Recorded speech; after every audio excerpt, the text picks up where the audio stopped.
Welcome to Grow the Middle podcast. I'm your host, Mariah Krystal, founder and principal coach of AYC Consulting Group, also known as Authentically You Coaching. Grow in the Middle podcast is about real truths of growing successful careers, the good, the bad, the great, and the ugly. Here we're going to talk about navigating imposter syndrome, leaning into discomfort, and learning about roles that aren't always spotlighted or deemed glamorous. Every episode is short, actionable, and designed to give you practical insights, honest stories, and guidance to grow your career with clarity and authenticity. Whether you're aiming for a promotion, pivoting into a new role, or just trying to figure out your next steps, this podcast is where you're going to thrive in spaces that matter the most. Let's get into it. Welcome to Grow in the Middle podcast. I'm your host, Mariah Krystal, and today's conversation is all about breaking free from complacency, something we all wish to do at some point. It's important to figure out how to recognize when you're stuck and take steps to move forward. I'm super excited about our guest today, Erica Franklin, a powerhouse in sales and partnerships with a career that spans across roles such as global sales director, fractional sales leader, and sales and consultant coach. She's also a two-time honoree of the 100 Powerful Women in Sales list and currently serving as the Director of Sales for Sisters in Sales, a global community of over 12,000 women of color. But Erica's journey goes far beyond just her career. She's a new mom, a new wife, and recently transitioned her life to Ghana, balancing personal growth and professional success. As a fellow Aggie from the illustrious North Carolina A&T State University, knows what it means to show up and build a new life on her own terms. Today, she's here to share her perspective on breaking free from complacency, setting meaningful goals, and moving forward to the future you want. Welcome, Erica. So happy to have you. Thank you so much. Lovely bio. Yes. You absolutely deserve it. I love that. Really excited to get into today's conversation. And just to set the scene, I met Erica back in April, or a little before April, right before the virtual summit for Sisters in Sales, the Aspiring Seller Summit. And I think that from there, we were like, oh, Aggies. Yeah. First and foremost, and then just connecting and being able to be welcomed into Sisters in Sales and that world and learn a little bit more about you has just been awesome, right? I feel like I've known you for years now, and it's not been a year yet. Thank you so much for having me. Yes, meeting you earlier this year was so refreshing. So thank you for showing up the way that you do, and thank you so much for being my sister now. So we're together. Yeah, I love that. Yes. So I want to get into a little bit of your day-to-day. What does it look like? We talked a little bit about your background, your role as Sisters in Sales. So first, if you could explain what Sisters in Sales is, right? And also your role as a director. What does your day-to-day look like? I'm also the head of operations for Africa Sales Academy. And then I also am working on a new project that I cannot release yet, but will be revealing probably next month or maybe even later this month. So my day consists of, for Sisters in Sales, let me start there. Sisters in Sales is the largest women of color in sales organization in the world. Like you said before, we have over 12,000 in our community, and we are now in over 40 countries. I want to say that that's where we landed when we last pulled the numbers. What that really means is that we have grown to be a force to reckon with across the world in regards to representing women of color who are in these roles that impact revenue on a day-to-day basis. Impact of revenue, right, is all about supporting the actual companies that they work for, but also making sure, not even just new revenue, but also with account management and customer success, we want to make sure that people recognize revenue across the board as being impacted by us. So we have this space by us, for us, right? And that we can now join and have support. As you know, being the one and only or the one of few at many companies is very hard. It's very pressing on your wellness. And so having spaces like this really changes people's lives, offering up and making sure people have the right job opportunities. They know about salaries. They know about different things that go on in the industry. They also know that maybe there was a sister that was there before you that can help you and guide you and make sure that you're making better decisions in your career and your personal life. There's so many sisters I've talked to about work, right? But I've also talked to about being a new mom, being a new wife, all these things that have impacted me, friendships, how to handle certain situations. So it's more than just career. It definitely is a life-changing community. And so I'm so happy to be a part of it, let alone being on the leadership team. I love that. I love that. Today's episode is really about like breaking free from complacency, right? And our our theme around this time, right, is about goal setting, right? We take a step back a little bit before where you are now. Based on where you are, you've taken a lot of risks, right? Like that worked out for you. Yes. There's this saying: you either take a risk, or you work for someone who did, or you sit by and watch everyone who did. When we think about you uprooting yourself from Marilyn. Maryland to Ghana, betting on love, taking chances professionally, can you share a little bit about what pushed you to take this leap to get to where you are now? Like what has this leap taught you about breaking free from like your everyday comfort? Yeah. This is one of my favorite questions, by the way. In regards to the journey, I think that as Black women, we are very scared to make a mistake or very scared to take a risk because we think that if we fail, everything has come to a close. Like it's never going to get better, or we're never going to get a second chance, or, we're never going to be able to open up another business if we fail at the first one. So Mm-hmm. I had to really dig deep and figure out what were some of the trauma issues around fear for me. There were things that were impacting me physically, mentally, spiritually, emotionally, like all the things, right? And I had to dig deep to figure out why was I feeling this way? Why was I so scared to bet on myself? Um, and it's still not completely healed, right? I'm 40 right now, right? I'm 40 years old, going on 41, and so it was a lot of years getting here with fear, right? So it's gonna take a lot of years to get out of it. However, acknowledging the fact that I had this fear and acknowledging the fact that it needed to change, that was one of the biggest moments in my life. Um, so I also figured out that me going, I was never going to change. You're using different activities, you're using work as an excuse to really find time to work on your actual issues and address those issues, forgiving yourself. You're not going to do that if you're always working or you're always going out or you're always doing something to kind of fill the space. So for me, it was really taking some silent time to be able to hear my own voice, what was in my head, what was in my heart, praying. So there were so many different aspects that helped me. Another big one was actually working out and taking care of my health because that gave me some clarity around commitment and dedication Mm-hmm. to my health and myself. Bettering my health and my physical health helped me better my mental health. So there were just so many aspects to it, but one was really the main point of this was really recognizing that there was an issue, and that I didn't want the life that I used to have. I wanted change, and so how am I going to do that? I have to take the step. I have to take the risk. I love that you said that. There's so much in there, right? When we think about in order to know that you're in a place of complacency or you're stuck somewhere or you have to take a step outside of yourself to see that is what you're saying, right? Like you have to step back and look at your routine, look at what you're doing or your lack of routine, how you're committing to yourself and what's the fears behind that. Love that because even with this podcast is like the fear of starting, the fear of being on video, the fear of failing, the fear of all of these things.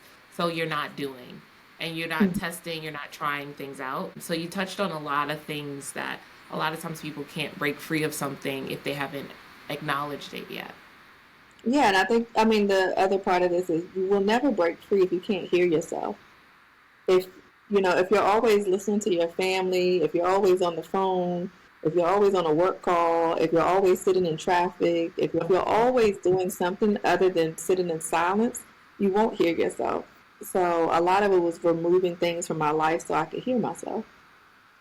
Yeah, I love that. There's a part, right? We think about hearing yourself. I say like hear yourself. I also say from a spiritual aspect, be able to hear God. I feel like Mhm. there are a lot of times when you're really quiet, internally quiet, things start moving in your direction. You can actually hear them and see them, and you can kind of get those nudges that you're kind of like, is this the right decision? And when everything is going on, you can't hear it. You know what I mean? The reality is that our experience, once we take on a risk, once we do something, once we leap, move to Ghana, marry the love of our life, have a new baby, all of these things, the experience is often less daunting than the anxieties we had coming up to those things. The thing that drove us there is, okay, actually this wasn't as bad as I thought it was going to be. So, Mhm. can you tell us a little bit about these transitions that you've made? What was the thought in going into them versus how you're feeling about them now? Yeah, I this is a funny question.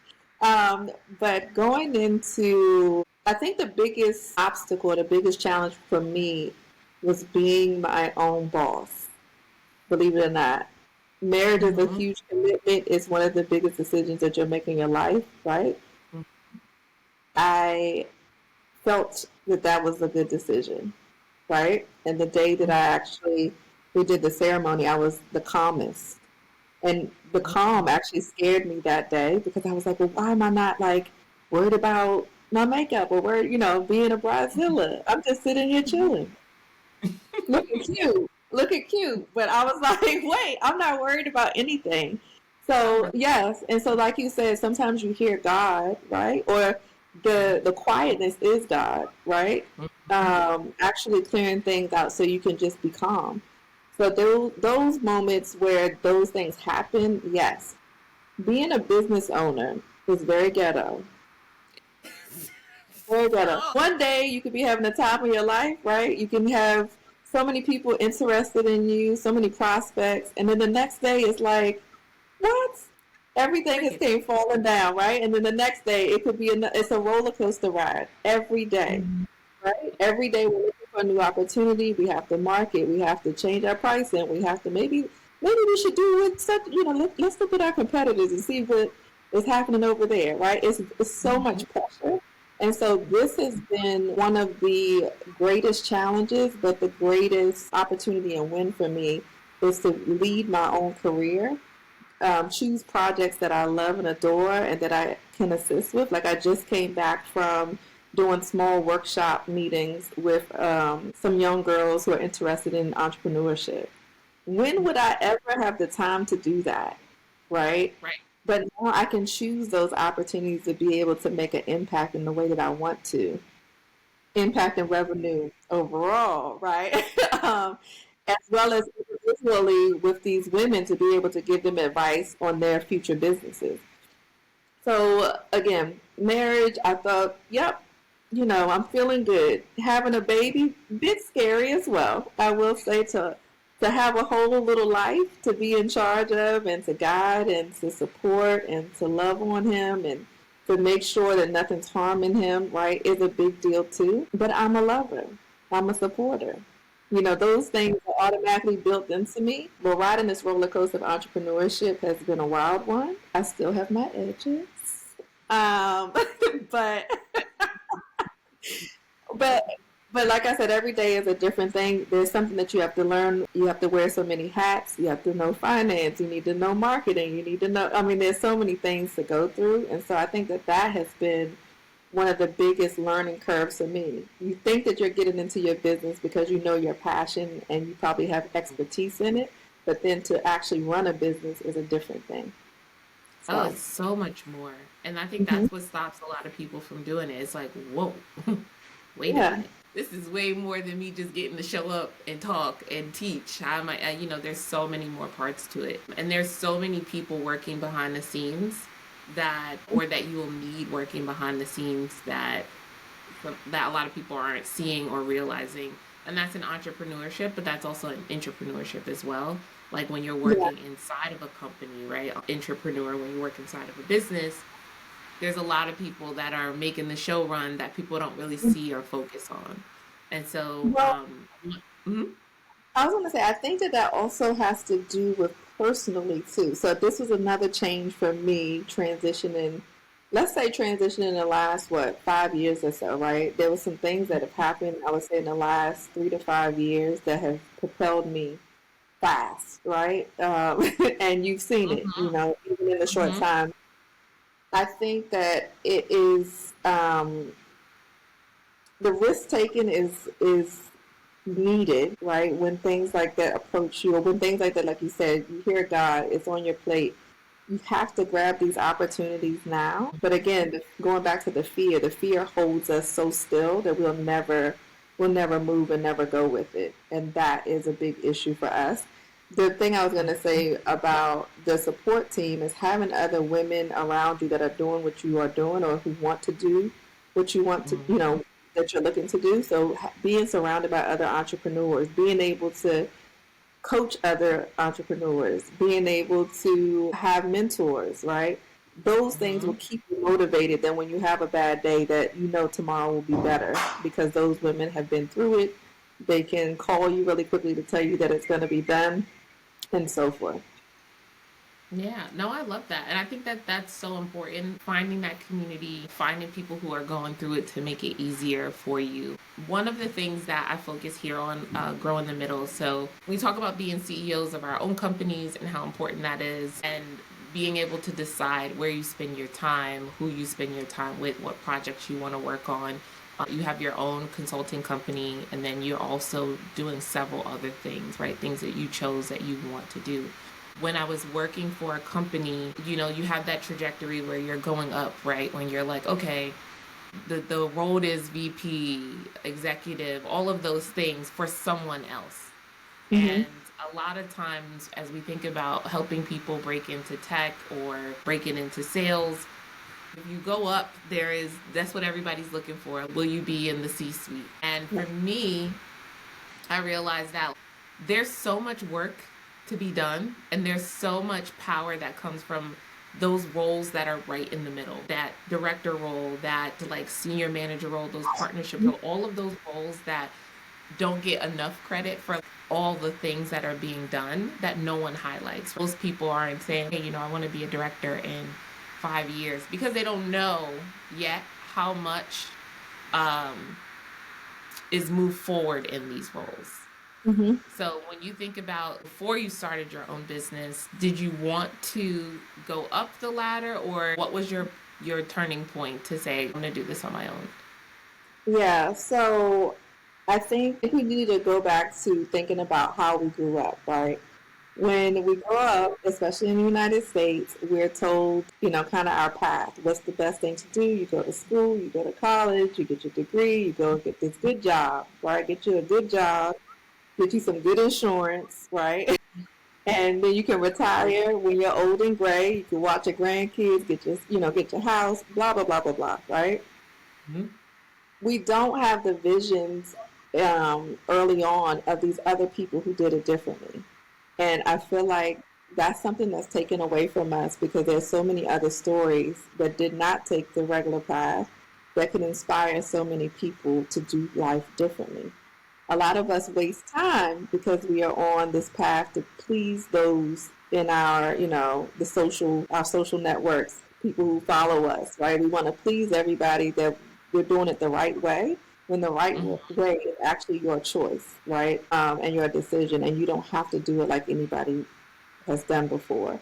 Social norms and these restrictions and expectations will keep us so still that we won't go and be our greatest self, and we will never even understand, reach our greatest potential.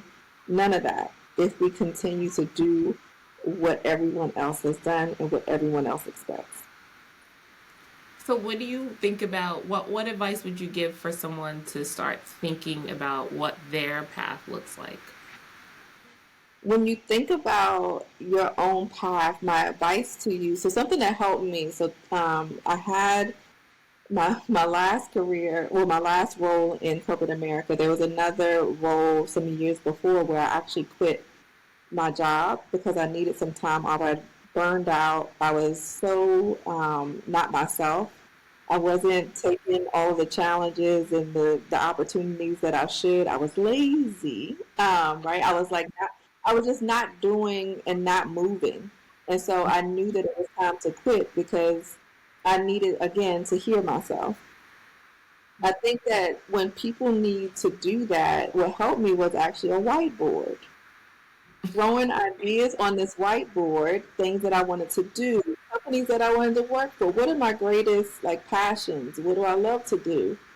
And then this whiteboard sat around for months. I would walk past it, I would mark things off, I would add things. I would get mad with the board and turn it all the way around. I don't want to see you today, right? So it made me confront myself and what I wanted to do. And it also is scary because, again, it's probably going to go against the grain of what everyone has told you you want to do, right? I'll tell you this, the job that I got after that, I quit like a few months later because what I thought I should have listened to my actual self instead of letting these other things kind of impede on me.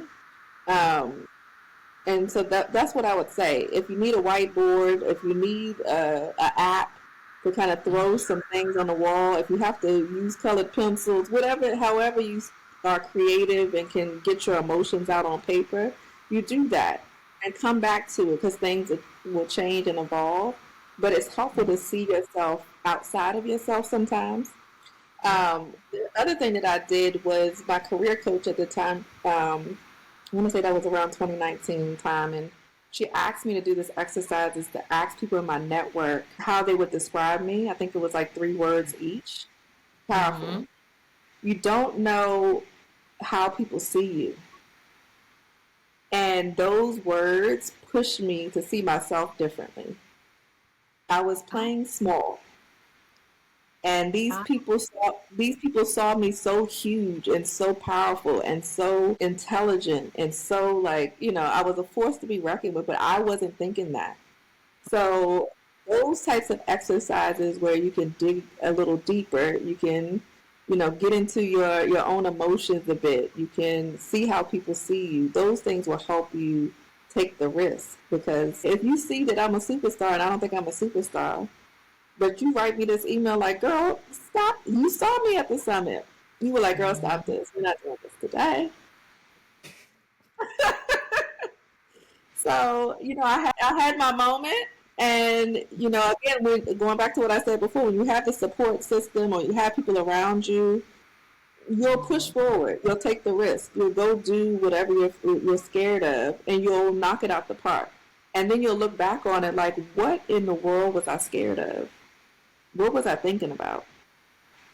Everything to what you said. I think I love that. I think that the reminder of having a good circle in a community and people who truly understand and see your worth, because you are constantly needing to be reminded of that. Like everybody needs those reminders, right? Every time you start to do something new, every time you're about to take the stage, it's just kind of like, I know I got this, but at the back of my head something is knocking.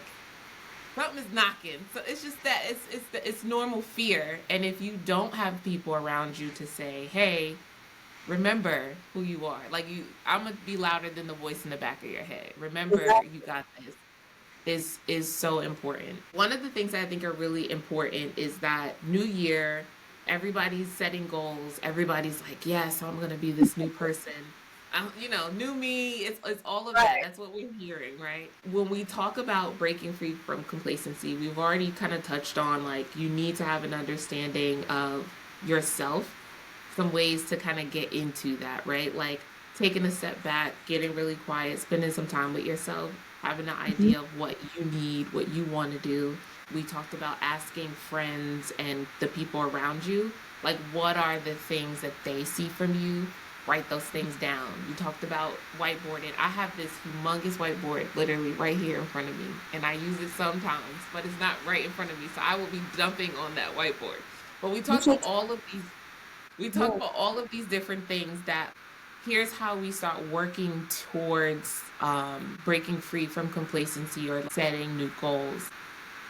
One of the things that I often hear is decrease the time between having your idea or goal and then executing on that. How does that show up in your life? So I like this question because I think it is true. However, I'm also a person that if what I want to do is not showing up in the timing that I think, then I need to relax because then it's not the right timing. Right? So, because if I rush it, it's going to be very ghetto and trash, right? So it's like I probably shouldn't do it when I feel the most anxiety. I probably shouldn't do it if I'm stressed about it. I probably shouldn't do it if I feel like it's going to impede on something else. The problem is sometimes we feel like we're going to fail. That's when we need the support.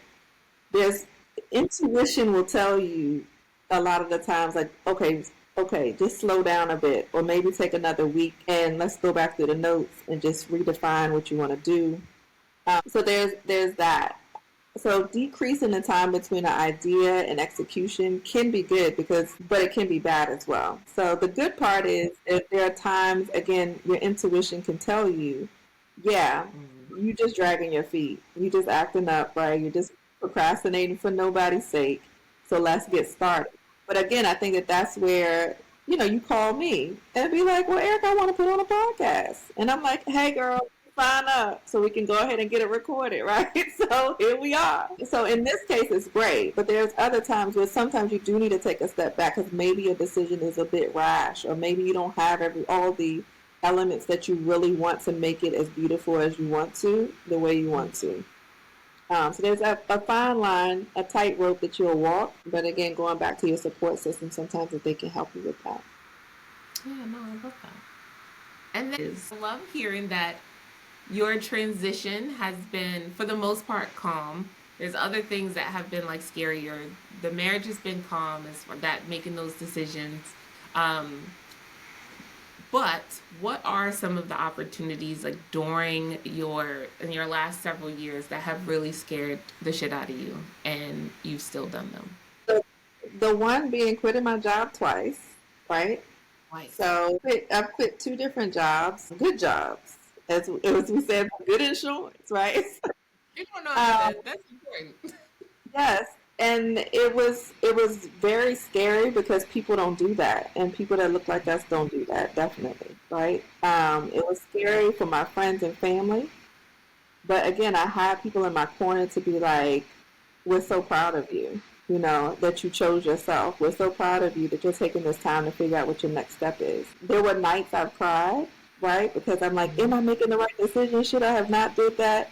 And then things will happen, opportunities will come to me, or, new things will just show up. And I'm like, well, where did that come from? And that's, again, how you know that you're on the right path, right? When those opportunities come up, when you meet the right people at a networking event, you're like, oh, this is God sending me on my path, telling me that I'm taking the right steps to get where I want to go. And sometimes where you think that you're going to end up is not where your goal is. So your point about new year, new me, let's create 15 goals that I'm going to do in 2025. I stopped actually doing that. There are some like high level goals, sure. I want to reach this many X amount of people, in my networking with engagement, content, blah, blah, blah. I want to, launch my own podcast, right? Those goals stay, but getting down to the nitty gritty, keeping it loose because I never know. Tomorrow I can meet someone that can change my life or that can, maybe I'll end up traveling to go speak somewhere. So you always have to be open as well, especially when you're an entrepreneur. Yeah. So during those times, what did you do to calm the voice in your head? So I'm sure our listeners, they're in the same boat. Any advice to them? Yeah, a couple of things. I went back and started to look at my past and how even if I failed, it wasn't over, right? So you need to go back and think about you've made it this far. How? Why? Trusting yourself. That was really important to be able to reflect. I think that nowadays we don't reflect so Mm-hmm. much. And if we do reflect, it's a lot on the negative, right? It's not necessarily the positive. And Mm-hmm. that has helped me go back to be like, okay, Erica, you made that decision 5 years ago. You didn't die. right? You came out okay. You still you still have your personality. You still have your joy. So if you're gonna take this next risk, I think you'll be okay, right? Mm-hmm. And you still made good decisions around the risk, even. So that's the key here when you go back and you look at all that you've accomplished. This is why I tell people, a lot of people, it's not bragging. You're just stating facts. Okay, you're Mm-hmm. just talking about the things that you have done, even if it's unsuccessful, but you did it. So let's recognize that and use that to propel you to the next level. Use that to motivate yourself to the next level. Other things, like I said before, is having these conversations with people in my network. When you see someone on stage or you see someone or you even work with someone, bouncing ideas off, telling people, being very open, I'm scared. I don't know if this is going to work, right? And people can tell you their feedback. They can give you guidance, things that you never even thought about, a tool that you never considered, right? That could make your life easier. Those things are very valuable. Talking to my husband has been very inspirational to me. Um, We love he, that. yeah, he's a leader in his own community and in his own life. So it's like to get that type of guidance spiritually, emotionally, all those things will help me professionally. So that has been also a life changer. And then lastly, again, going back to these moments of silence, I still try to get them even though I have a husband and a baby, right? And a lot of work, right? I still Mm-hmm. try to find some time to be silent because there's usually some type of creative idea that I come up with. I have a laundry list of things that I would love to do in this lifetime. I can't do everything, but some of Right. those things have actually come to life. And that's also like a baby, right? When you have this idea and it comes to life and you're like, oh my God, this was amazing. I've impacted so many people. I've spoken, I've done whatever it is. Mm-hmm. So those are a few of the things that has helped me when things have gotten crazy. But yes, so going back to the moments where I was like, oh my God, I could die, but I didn't, right? It was quitting my job twice, taking the transition, of course, to Ghana, right? It's a big leap, different world, different environment, different culture. Similar culture, because we are who we are, right? But that was a big thing. And then not allowing those negative voices to influence my decision. I was very firm on my decision. This is what I'm going to do. We're going to make it happen. It'll take some time. It'll take a lot of effort. But I'm very committed to these big life decisions. I'm sorry. These big life decisions, I'm very committed to them. And so, therefore, no one can shake me on it. No one can shake me at all. Yeah. I love that. It's a lot. I'm taking from this conversation a lot like that. You just tied together, right? I love that you said that you were like share with people that you're scared. I think people see someone doing something or being successful in their own right, and they think that like fear just goes away, or they think that people are not struggling even with success. And that's a myth that I want to bust. There are a Yeah. lot of things that people are doing, and they're terrified still doing them, but they're still doing them. Yeah, So there's a lot, but I think a lot of it is around social media, right? We all post our beautiful pictures, our great videos, our how-to workshops, right? And not all of us want to cry on camera, right? Not all of us can set it up and be like, let me record my breakdown so I can post it. But what I would exactly, right? But I want your listeners to know that all of us have a lot of breakdowns, right? About different things, not just work, life. We're at an age where, family members are getting older, things are happening. There's so many things that impact us as a human. And so there are a lot of breakdowns, but there are a lot of us getting up and, either making changes, pivoting, or just standing up to whatever the challenge is. So I think that what you're doing with the podcast and being able to unveil that a lot of us do it scared is great for people to hear as well. I love that. I love that. And thank you. Yeah, because this, as I said when we got on, this this is not my thing. Getting on the video, it's like I was like, but I'm gonna do it anyway. I'm gonna Yes, do it. I'm gonna put it yes. out. And it's been good so far. I'm really excited about it. Before I wrap up, there's a lot here, and I think that there's one more point that you just brought to light for me. I actually posted a video about this the other day. There's a lot of calmness about you. There's you know the calmness now, and I think that that is something that a lot of people desire to have. Sometimes whether they know it or not, but this calmness, this peace doesn't mean that you don't have times where things are jumbled, but you have found a calmness and it feels like you have an understanding of how to maximize when you have high energy, and then when you're more low energy is like, here's what I'm getting done, here's what I'm doing, this is what you're getting out of me, and then I'm gonna move on to the next thing. Like you mentioned earlier, I can't do everything right now. How do you deal with that? Like how do you decide on a day-to-day basis like where you are and what you're giving out? Sure. So I love saying no. No is one of my favorite words. And sometimes I'll say yes and then I have to cancel. And I'm okay. And I think people need to be okay with that. As you saw, I messaged you and was like, I'm going to be late. No stress. Let's just take it as it is, right? I Wait, think, go back to say what you said because that's very important. What did you say? oh, Do in you the remember? message, I think I Yes. said, I don't do, You said me and pressure don't go together. that's I it. That's, that should actually be on a t-shirt. We should It talk about that should. after. Yeah. I said, you know what? And I'm rushing and I'm like, and I'm just like, she's right. And I interrupted you because I think that sometimes people realize they create false urgency for themselves and for others. And I'm just like, oh my God, da da da. And you're like, hey, I'm in traffic. You know what? Thank God. I need a minute.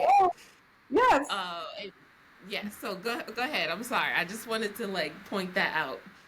Yeah, I was just gonna say that, yeah, saying no or saying that something has to be delayed doesn't mean that it's never gonna happen, right? And it's probably gonna be better once we're both settled and we both have, the space and environment and the vibe that we want it to be, and it'll be much better than before. The calmness is coming from, again, that quiet time spending with myself and really centering myself, right? I center, if I think about any situation, I actually center myself. I know that's called self-centering, right? It doesn't it doesn't mean that I'm not thinking about everybody else, but I want to also acknowledge how do I feel in this environment, whether it's on a virtual Mm-hmm. call, whether it's in a summit, whether it's in a networking event. Because there's times where I'm like, my energy ain't right. I'm not going. And they're Mm-hmm. like, Erica, are you here? Nope, I'm not there. And so I just won't do it if I feel like it's going to rock me in any type of way because I'm centered. My roots are Mm-hmm. down and I feel like I know myself and how I feel. And that's not to say that, that could be a bad thing because then a lot of people will just say no to everything. So Mm-hmm. it's more about knowing yourself. And if certain things are a waste of time, to be honest. There's a lot of calls that are a waste of time. There's a lot of meetings that are a waste of time. And so saying no to a lot of those things will save you heartache, will get time back in your day to actually complete the things that are stressing you, right? That you really want to get done. So again, no is my favorite word. I love saying no to people, and eventually it'll be a yes, right? No, I can't do it today, but yes, I can do it in 3 weeks. Um, Right. but you have to say no. We come from an environment where yes is the answer. Yes, I can take Mm. this call. Yes, I can have a quick chat. Yes, I can take on another project. No, No. I'm going to sit in silence and have my tea. Thank you. Right? It's like we don't have to do it all. We do not have to do it all. But we come from this mindset to where we have to do it all. We have to accomplish, have 17 degrees, 3 businesses. I need to have the best marketing plan on TikTok and Instagram. I need to Mm-hmm. go and run more revenue. I need to have 20 calls today. It's like we're running ourselves tired, and until we slow Mm-hmm. down and say no, it's not going to get better. That business won't flourish. Your marriage won't be great. Your Mm-hmm. child won't, right? All these things we have to think about. And nothing will ever be perfect, but we can take more time and give in the areas that is really needed by saying no. I love that. I love that. Here's my takeaways from today. Saying no, creating space for yourself, getting really quiet to have an understanding of your direction, having taking the time to connect with your community, those around you, and learning how they see you. Taking all of these things in so that you can start to figure out like who is Mariah, who is Erica, what does this actually look like, and then what do I, out of all of this, what do I want to be? How do I want to show up Exactly. in this world? What does my energy say, right? Finding that calmness. So all of these things will help you start to understand like, where complacency lies. People are just too comfortable and you can't grow um in comfort, which I think is there's a lot of truth to, but then there's Hmm. also like you get to a place of comfort where you know yourself and you might still put Right. yourself in challenging positions, but you know yourself. So internally, I'm comfortable. My external factors might be challenging me, but internally, I'm at peace with myself because I know who I am. I think that's it. I think that's perfect. I think that there's a world where there's uncomfortable fears and comfortable fears, right? Those comfortable fears, like I said before, you know your intuition. You kind of know what you want to do, but you're letting things hold you back. And when you take those fears and you turn them into risk, or you actually take the action to proceed with them, you feel so much better. You're like, woo, I did it. All right, what's Mm-hmm. next, right? But it might have took you 3 years to actually do it. And that's where it's like, you knew all along this is what you needed to do. So Mm-hmm. let's do it. Well, thank you so much. I'm so grateful for you showing up today. I'm just so grateful for you. I know we've talked about this already. You are one of those people, like I said before, there's an aura about you, there's a calmness about you. You're also really Yeah. funny, so there's that. But you just meeting you has been like very, very impactful to me. And like the summit was super impactful to me. Your energy, and just learning from you, like, whether you know it or not, like being able to have this conversation. A lot of this I got from you just meeting you, right? That, like, Mhm. hey, this is where we're going, this is what I'm doing, this is how I'm handling these things. And I just really appreciate being able to experience Erica. Like, I appreciate that. Thank you. Thank you for making a space with me on your podcast and in your life. Being my new friend. Yes. uh, business and personal, right? I know we talk a lot about things, but we also talk about, I'm so happy that personally and professionally things have changed for you and evolved and growing. And I'm so proud of you. And just know I'm always cheering for you. Thank you. Thank you. No, I definitely appreciate that. Thanks for tuning in. If you've enjoyed this episode, please hit the like button, subscribe to our YouTube channel, share with a friend, comment below. The Growing the Middle podcast is produced and edited by Mid-Century Marketing Company. We aim to create engaging and relatable content that helps you chart your own path to growing the middle. I want to thank our wonderful guests, and especially you, the listener. If you have any questions or suggestions, feel free to let us know. Until next time.